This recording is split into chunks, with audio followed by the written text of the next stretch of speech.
ఇప్పటికి కాలజ్ఞానంలో జరిగినవిగా భావిస్తున్నవి ఏంటి అనేది చెప్తాను.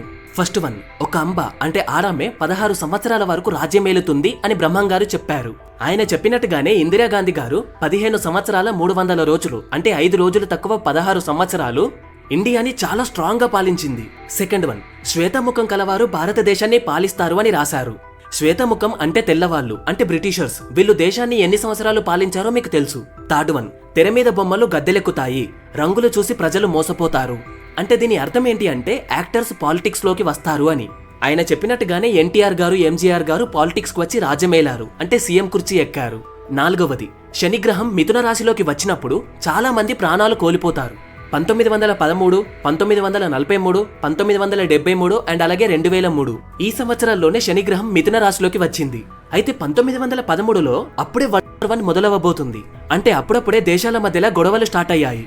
ఇంకా అప్పుడే లో దాదాపు 3.5 కోట్ల మంది మరణించారు. నెక్స్ట్ 1943లో అంటే అప్పుడే వరల్డ్ మంచి జోష్లో నడుస్తుంది. అప్పుడు కూడా వరల్డ్ 2లో 7 కోట్ల మంది వరకు చనిపోయారు. అండ్ ఆ తర్వాత 1973, 1975 మధ్యలో చైనాలో ఒక డ్యామ్ కూలడం వల్ల 2 లక్షల మంది చనిపోయారు. ఆ తర్వాత 2003లో ఇరాక్ లో యుద్ధం మొదలైంది. ఆ యుద్ధంలో దాదాపు 2 లక్షల మంది చనిపోయారు.